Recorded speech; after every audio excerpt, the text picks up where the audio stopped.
அனைவருக்கும் வணக்கம். அண்மையில் பார்த்தீங்கன்னா, இந்த மனோன்மணியம் சுந்தரனார் யூனிவர்சிட்டியில் வந்து பார்த்தீங்கன்னா, செட்டுக்கான கால் ஃபார் விட்டிருந்தாங்க. அந்த அசிஸ்டன்ட் ப்ரொஃபஸருக்கான ஸ்டேட் எலிஜிபிலிட்டி டெஸ்ட்டுக்கான கால் ஃபார் விட்டிருந்தாங்க. 2024க்கான கால் ஃபார் இது. அதற்கப்புறம் பார்த்தீங்கன்னா, அதற்கான ஆன்லைன் போர்ட்டல் வந்து 1ஆம் தேதியே ஓப்பன் ஆயிடுச்சு. சில பேர் இது தெரியலன்னு சொன்னாங்க. இது சம்மந்தமான அப்படின்னு சொல்லிட்டு தெரியல அப்படின்னு சொன்னாங்க. அதனால தான் நாங்கள் வந்து உங்களுக்கு இதை இன்ஃபர்மேஷனை கொடுக்குறேன். அதாவது இதற்கான online registration and submission of application என்றைக்கு ஆரம்பித்து என்றைக்கு முடியுதுன்னு பார்த்தீங்கன்னா, 1ஆம் தேதி ஆரம்பித்து ஏப்ரல் 1ஆம் தேதியிலேருந்து ஆரம்பிச்சிட்டாங்க. இப்போ போயிட்டு இருக்குது. 30ஆம் தேதி வரைக்கும் நம்ம என்ன பண்ணலாம்னு சொல்லி பார்த்தீங்கன்னா, இதுக்கு வந்து நம்ம அப்ளை பண்ணலாம். அந்த ஃபீஸ் செலுத்துறதுக்கான வந்து அப்டேட் எத்தனாம் தேதி வரைக்கும்னு பார்த்தீங்கன்னா, மே 2 வரைக்கும் ஃபீஸ் வந்து செலுத்தலாம். அப்போ இதற்கான கட்டணம் எவ்வளவு அப்படின்னு சொல்லி பார்த்தீங்கன்னா, ஜென்ரல் கேட்டகிரிக்கு 2500 ரூபாய்னும், பிசி எம்பிசி டிஎன்சிக்கு 2000 ரூபாய்னும், எஸ்சி எஸ்டி எஸ்சிஏ பிடபிள்யூ அதில் வந்து சில இதெல்லாம் கொடுத்துருக்குறாங்க. அவங்களுக்கு வந்து 800 ரூபாயும் அப்படின்னு சொல்லியிருக்கிறாங்க. தேர்ட் ஜெண்டருக்கு வந்து என்னன்னு சொல்லியிருக்கிறாங்க, நோ ஃபீஸ் அப்படின்னு சொல்லியிருக்கிறாங்க. அதாவது நம்ம அந்த அப்ளிகேஷனில் கரெக்ஷன் பார்த்துக்கிறதெல்லாம் நம்ம எப்போ பார்க்கலாம்னு சொல்லி பார்த்தீங்கன்னா, மே மாதம் 3ஆம் தேதி வரைக்கும், 3ஆம் தேதி அண்ட் 4ஆம் தேதி 24ஆம் தேதி நைட்டு ஒரு 11:50 வரைக்குமே நம்ம வந்து என்னன்னு சொல்லலாம்னு சொல்லி பார்த்துருக்கலாம். நம்ம அதில் வந்து கரெக்ஷன்லாம் போட்டுக்கலாம். அதேமாரி இன்டிமேஷன் ஆஃப் எக்ஸாமினேஷன் சென்டர் அப்படின்னு சொல்லி பார்க்கும்போது நம்ம என்ன அதெல்லாம் வந்து பிற்பாடு தெரிவிக்கிறேன் அப்படின்னு சொல்லியிருக்கிறாங்க. அதேமாரி டேட் ஆஃப் எக்ஸாமினேஷன் அப்படின்னு சொல்லி பார்க்கும்போது 3 ஜூனுன்னு சொல்லியிருக்கிறாங்க. 3 ஜூன்லேருந்து 25 ஜூன் வரைக்கும் டென்டேட்டிவ், நல்லா நோட் பண்ணிக்கங்க, டென்டேட்டிவ் அப்படின்னு தான் சொல்லியிருக்கிறாங்க. அதை கொஞ்சம் பார்த்துக்கங்க. 3 ஜூன்லேருந்து 25 ஜூன் வரைக்குள்ள எதில் வேணாலும் இருக்கலாம் அப்படின்னு சொல்லியிருக்கிறாங்க. இதற்கான உங்களுக்கு வந்து என்ன, இதற்கான பேப்பர் வந்து பார்த்தீங்கன்னா, இதனுடைய எக்ஸாமினேஷன் பேப்பர் டைப்பு அப்படின்னு சொல்லி பார்த்தீங்கன்னா, பேப்பர் 1 பேப்பர் 2 அப்படின்னு சொல்லிட்டு இருக்கும். அதில் வந்து ஃபஸ்ட்டு பேப்பரில் வந்து பார்த்தீங்கன்னா, காலையில் 9 to 12. அதில் வந்து எந்த விதமான இடைவெளியும் கிடையாது. அஸ் யூஷுவல் எல்லா எக்ஸாம் மாரியே தான். செகண்ட் பேப்பருக்கு வந்து பார்த்தீங்கன்னா 2 மணிலேருந்து மத்தியானம் 5 மணி வரைக்கும். அதுக்கப்புறம் பார்த்தீங்கன்னா, எக்ஸாமினேஷன் சென்டரு அந்த ஷிஃப்ட் பற்றிலாம் உங்களுக்கு பின்னாடி உங்களுக்கு ஹால் டிக்கெட்டில் வந்து இன்டிமேஷன் கொடுத்துட்றேன் அப்படின்னு சொல்லியிருக்கிறாங்க. அதுக்கப்புறம் என்னன்னு சொல்லி பார்த்தீங்கன்னா, நீங்கள் எப்படி வந்து அதெல்லாம் வந்து ஆன்சருக்கு இது பண்ணுறது இதெல்லாம் பற்றி சொல்லியிருக்கிறாங்க. அதுக்கப்புறம் அதான் 2 பேப்பர் கேட்டாங்க. இதில் வந்து 2 பேப்பர் இருக்கும். ஒன்று வந்து ஃபஸ்ட்டு வந்து உள்ளது ஜென்ரலாக இருக்கும். 2வது பேப்பர் வந்து அவங்கவுங்களினுடைய எதை பற்றி இருக்கும்னா, அவங்கவுங்களினுடைய மேஜரை பற்றி தான் இருக்கும். அதுக்கப்புறம் எப்படி இதை அப்ளை பண்ணுறது, ஆன்லைனில் எப்படி அப்ளை பண்ணுறது அப்படிங்கிறது பார்த்தீங்கன்னா, மற்ற இதுக்கெல்லாம் நம்ம எப்படி ஒரு இமெயில் ஐடி கொடுத்து ஸ்டெப் 1 சொல்லியிருக்கிறாங்க. Online registration using own email ID and mobile number. எல்லா போட்டித் தேர்வுக்கும் எப்படி இமெயில் ஐடியும் மொபைல் நம்பரையும் வச்சு நம்ம ஓப்பன் பண்ணுறோமோ அதேமாரி ஓப்பன் பண்ணி, அதற்கப்புறம் அந்த அப்ளிகேஷன் நம்பர் அது எல்லாம் ஸ்டெப் 3ல் வந்து எப்படி வந்து பேமெண்ட் பெய்ட் பண்ணுறது இது எல்லாமே சொல்லியிருப்பாங்க. இது எல்லாமே நார்மலாக நம்ம போட்டித் தேர்வுக்கு எப்படி அப்ளை பண்ணுவோமோ அதே மெத்தடில் தான் இருக்குது.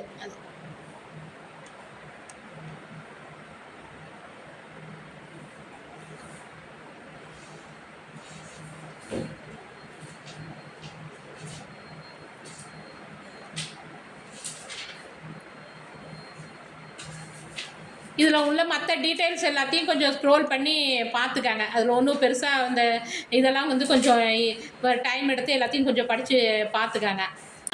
அதேமாரி பார்த்தீங்கன்னா, இதில் அடுத்து ஏற்கனவே சொல்லியிருக்கிறாங்க 2 பேப்பர்னு சொல்லிட்டாங்க. 2வது பேப்பரில் பார்த்தீங்கன்னா, இது எல்லாமே ஒன் வேர்டு ஆப்ஷனாக தான் இருக்கும். 2வது பேப்பர்னு சொல்லி பார்த்தீங்கன்னா, அவங்கவுங்களுக்கான மேஜர் பேப்பர்ஸாக இருக்கும். இதில் தமிழ் மொழிக்குடைய கோடு என்னன்னு பார்த்துக்காங்க. 2, 4, 3, 8. அதுக்கப்புறம் இதற்குடைய பாடத்திட்டம் இது ஆஸ் யூஷுவல் அப்படியே காலேஜ் டிஆர்பிக்கு என்ன கொடுத்தாங்களோ அதே தான் இருக்குது. தமிழ் இலக்கிய பகுதிகள், தமிழ் இலக்கண பகுதிகள், தமிழ் திறனாய்வுகள், தமிழக வரலாறும் பண்பாடும், தமிழும் பிற துறைகளும் என 5 முதன்மை பகுதிகளை அடையாளப்படுத்தி கொண்டு ஒவ்வொரு பகுதிக்குள்ள பரப்பளவிற்கேற்ப 10 அலகுகளில் முழுமையாக்கி தந்துள்ளது. அதில் பாருங்கள், முதல்ல எடுத்தோன்னா பழந்தமிழ் இலக்கியங்கள். இது அப்படியே உங்களுக்கு வந்து டிஆர்பிக்குள்ள இதுதான் அப்படியே வந்து உங்களுக்கு கொடுத்துருக்குறாங்க. அலகு 1ல் பாருங்கள் 8 தொகை 10 பாட்டு நூல்கள், அப்புறம் 14 கீழ்கணக்கு நூல்கள், இவை குறித்த பொதுநிலை அறிவாக இலக்கிய வரலாற்று தரவுகளான காலம், தொகுப்பு முறை, ஆசிரியர் வரலாறு, முதன்மையான பாடுபொருள், அவற்றிற்கு உரை எழுதியர், அவர்கள் முன்வைத்துள்ள பொது குறிப்புகள் போன்றன கவனம் பெறும். இதே தான் அங்கேயும் கொடுத்துருக்குறாங்க. அலகு 2 அங்கேயும் மீன் காலேஜ் டிஆர்பியில் சொல்கிறேன். அலகு 2ல் வந்து காப்பியங்கள், பெருங்காப்பியங்கள், சிறுகாப்பியங்கள், பிற்கால காப்பியங்கள், கம்பராமாயணம், பெரிய புராணம், திருவிளையாடல் புராணம், வில்லி பாரதம், பெருங்கதை, நலவெண்பா, தேம்பாவணி, ரட்சண யாத்திரிகம், சீரா புராணம், இயேசு காவியம், நாயகம் ஒரு இதே பேட்டர்ன் தான் அங்கேயும் இருக்குது காலேஜ் டிஆர்பிலையும். நாயகம் ஒரு காவியம், நாமன காவியம். அலகு 3 பக்தி இலக்கியங்கள், சிற்றிலக்கியங்கள், தனிப்பாடல்கள், உரையாசிரியர்கள், 12 திருமுறைகள், 4000 திவ்ய பிரபந்தம், சித்தர் பாடல்கள், அருணகிரிநாதர், தாயுமானவர், வள்ளலார், குணங்குடி மஸ்தான் சாஹிப்பு, சிற்றிலக்கிய வகைகள், தனிப்பாடல் திரட்டு.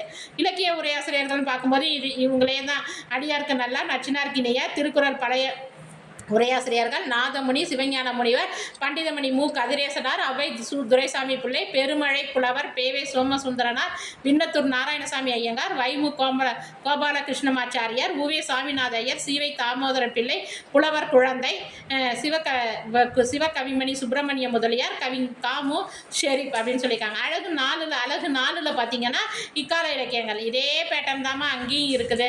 தேசிய இலக்கிய பின்னணியில் பாரதியார், அது அப்படியே திரைப்பட பாடலாசிரியர்கள் பாபநாசன், சிவன், அதே தான் கண்ணதாசன் வரைக்கும் கொடுத்துருக்குறாங்க. விஜய், தாமரை வரைக்கும் கொடுத்துருக்குறாங்க. அப்புறம் அகவைய தேடலை கவிதைகளாக்கிய போக்கும்போது பிச்சமூர்த்தி தொடங்கி ஸ்ரீராம், NT ராஜ்குமார் வரைக்கும் கொடுத்துருக்குறாங்க. புறநிலை விமர்சன போக்கு காமராசர், மேத்தா, அப்புறம் பார்த்தீங்கன்னா தமிழச்சி தங்கபாண்டி, இது கல்யாண்ஜி வரைக்கும் கொடுத்துட்டு, அப்புறம் பெண்ணிய கோட்பாட்டு கவிகள் மீனாட்சி, வைகைச்செல்வி, சல்மா, கனிமொழி, உமாமகேஸ்வரி, சுகிர்தராணி, சக்தி ஜோதி, இளம்பிரை, புதிய மாதவி இவங்கெல்லாம் கொடுத்துருக்குறாங்க. இதே தான் அங்கேயும் கொடுத்துருக்குறாங்க.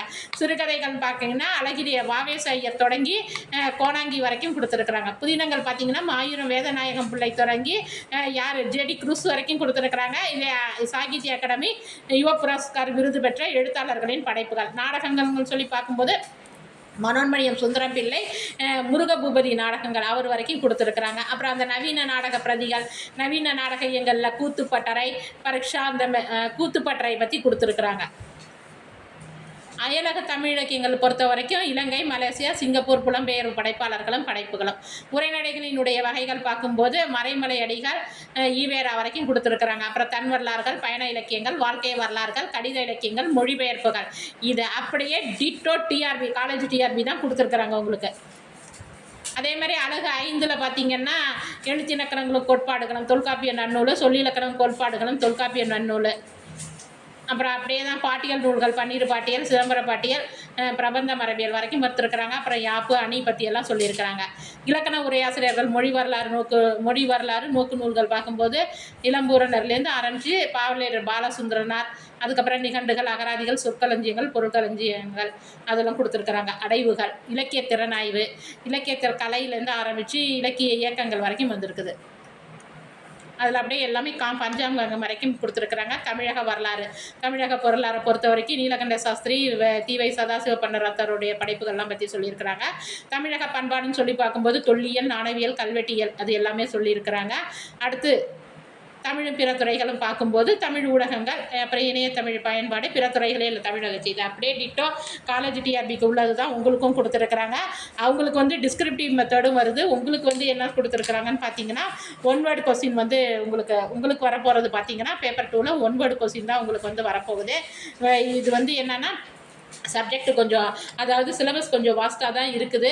எல்லோரும் கொஞ்சம் முனைப்போடு படித்து செட் எக்ஸாமில் பாஸ் பண்ணுற முயற்சிகளை வந்து மேற்கொள்ளுமாறு கேட்டுக்கொள்கிறோம். அது மட்டும் இல்லாமல் நம்ம ஆர்பி அக்கீல் அகாடமியில் செட் எக்ஸாமுக்கான பயிற்சி வகுப்புக்கான சேர்க்கைகள் நடைபெற்றிருக்குது. தேவைப்படும் மாணவர்கள் டிஸ்கிரிப்ஷனில் கொடுத்துருக்கிற நம்பரை தொடர்பு கொண்டு பயன்பெறுமாறு கேட்டுக்கொள்ளப்படுகிறார்கள். நன்றி, வணக்கம்.